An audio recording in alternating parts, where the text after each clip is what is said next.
Welcome back, friends, to another Dissidia Final Fantasy Opera Omnium video. Lids87 here, and today I am bringing you another Are They Worth It video, where I cover pros and cons about an upcoming banner, the characters on said banner, to see if they are truly worth your precious tickets and or gems. Before I get into it though, friends, please remember to hit that like and subscribe button. I would truly appreciate it. Now, June 1st, UTC time, we are getting Prompto's Lost Chapter. Prompto is getting a rework, Freya is getting a rework. Prompto is getting a limited time event, which is a gem and costume bundle. I'm not gonna lie, that costume it looks really badass. I like it. It looks pretty damn cool. So if you're a fan of Prompto, hey, by all means, go for it. Now on this banner, Freya will be getting her EX weapon for the very first time, and Prompto, this is the second time we are seeing his EX weapon. The very first character we are going to be talking about is Freya. Now, Freya, let's talk about her pros, all right? So the main pros about Freya is that she's a really good Brave Battery. She has Brave Battery with her skill 1, Raise Wind, with her jump, which is her upgraded Brave attack, and she gives the party Brave before the actual attack, and she also gives the party Brave with her high jump, which is her upgraded HP attack. Now, she gives Brave to the party based on HP damage dealt to the enemy. She has some good AoE Brave hits with her Dragon's Breath, which is her second ability, and this can cap out in damage. My OG Opera Omniers, remember back in the day with Freya's 35 CP weapon, she was able to help you control the enemy's Brave with that AoE, and she was able to get really high up there in the numbers. So she is coming back with that, just with more improvements. For Freya, all of her buffs are self buffs, so let's go ahead and talk about those. Now, the very first buff for her is called Raise Wind, which she gets with her first ability. One of the first things that it does is it gives Freya 80% up to max Brave, and there is a party-wide HP regen of 10% of said unit's max HP. Her second buff is called Dragon's Crest, which she gets with her skill 2, Dragon's Breath. Now, this is a stackable buff, and it can go all the way up to 5. So at max stacks for this, she will grant herself attack plus 80% and speed plus 20%. And her third buff is called Soothing Petals, which she gets with her EX weapon. Now what this does is it gives the party attack plus 20%, stolen max Brave overflow plus 20%. This is all party buffs, friends. And she has this very unique buff. It's pretty much a last stand buff. What that means is if a unit takes lethal damage while their HP is above 50%, they will remain with 1 HP. As far as I know, even on JP, she is the only unit that is able to grant that to the party. And if you happen to take her EX weapon to 3 out of 3, EX plus 3 out of 3, this will grant an HP regen to Soothing Petals, which stacks on top of Raise Wind. Now, besides her buffs, this is another area, her crystal passes, where she buffs up the parties. Now, at C50, she will grant the party attack and max Brave plus 10% while she is buffed. You can further increase this potency by getting her artifact passive, Dragon Knight of Burmecia Boost 2 stars, which will raise the party's max Brave and attack by 5% with active buffs, so that's an additional 15% on top of that 10%, bringing the total up to 25%. Her Crystal 54 passive will increase the party's max Brave by 40% and give the party a small speed increase while she is buffed. And at Crystal passive 68, she will grant the party 10% to HP and attack, so more HP for your units to take more hits. Now on this slide I did some math just so you guys can get an idea of the potency of the buffs she gives to the party.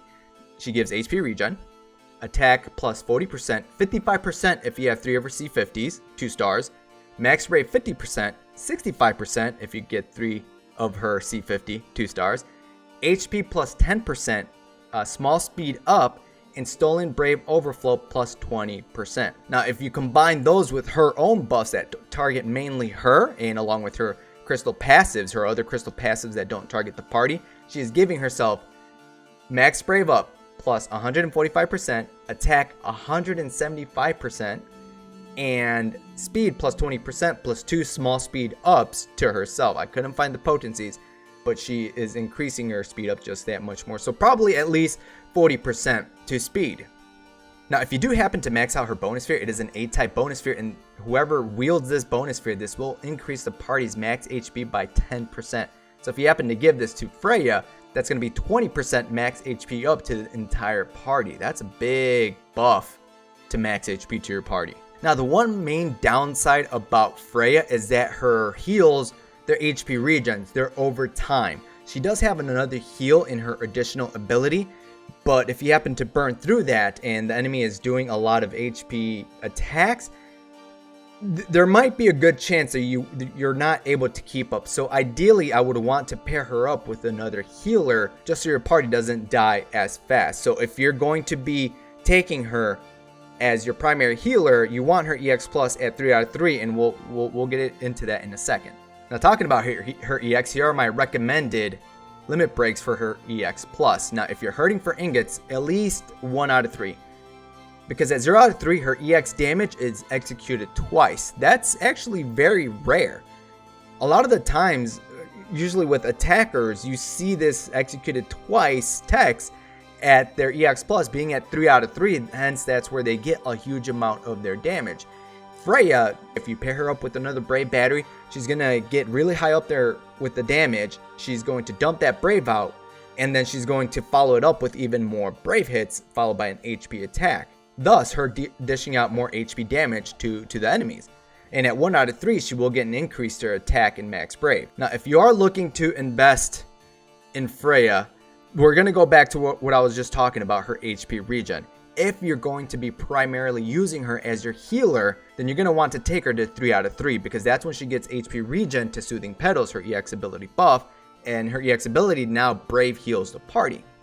If you are going to be running her with another unit, like for example Lena, just another type of HP regen to the party with Freya's HP regen and Lena's HP regen, it should be enough to keep your party alive, especially if the enemy is doing a lot of HP attacks. So if you're planning to run her with another HP healer, then leave her at 1 out of 3, she should be fine. If she's your favorite, or if you're going to use her primarily as your healer, you want to take her to 3 out of 3. Now it's time to talk about the next unit on this banner, the main unit on this banner. Well, it is his lost chapter, and it is Prompto from Final Fantasy 15.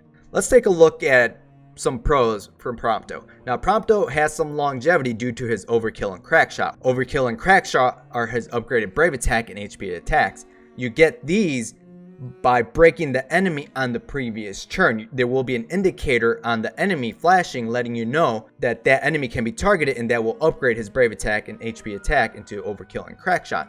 Now, another pro about Prompto is he can Brave heal the party. He has Brave healing with his Star Shell, which is his first ability, and with Overkill, which is his upgraded Brave attack. He does have splash damage with Crackshot, which is his upgraded HP attack, and this also ignores defense. With his first ability, Star Shell, he has an AoE taunt, and he grants himself evasion for 2 turns. Now, just like every other character, he does come with buffs and debuffs. He has 2 generic debuffs. He has a defense down minus 40% with Piercer, and he can also inflict an attack down by 40% with his Overkill for 1 turn. If you take his EX weapon to EX plus 3 out of 3, that potency goes up a lot, up to 70% for 2 turns, and 70% at the current state of the game, that is up there, friends. Next up, let's take a look at the buffs. Now, he has a very generic 30% physical attack up to the party with Star Shell. His Life of the Party buff, which he gets with his second ability, Piercer, he will grant himself max Brave up by 40% and attack up by 60%. King's Buddy, which is a buff he gets with his EX weapon, her EX ability, he will grant himself plus 20% to speed, party max Brave and attack plus 20%. Also with his C58, he grants an additional plus 20% to attack and max Brave while he is buffed. Now, there are some cons to Prompto. They're not really big cons depending on your team composition. One of the main ones is him giving the party a physical attack up instead of just making his attack up more potent, because this really shuts out a lot of team compositions, especially if the other units are going to be magic users. They can't have advantage of a physical attack up buff if they do magic damage. Another con is that if you want that 70% attack down debuff, he has to be at EX plus 3 out of 3, which honestly at this point, like, their ingots are really rare, so we have to be more careful on who we decide to use our ingots on. Now, this third one, this really depends on you. If you can't manage breaks that well, then I guess this is a con for you, is that an enemy must be broken before he can take full advantage of his Overkill and Crackshot. Remember, an enemy has to be broken the previous turn in order for his Brave attack and HP attack to be upgraded to the Overkill and Crackshot, while Life of the Party is active. And the last one is his evade is single target damage only. It's not AoE damage, and actually he doesn't counter. At this point in the game, I would have loved if they would have added a counter when he evaded. Alright, time to talk about those EX Plus recommendations. Now, if you're hurting for ingots, 1 out of 3.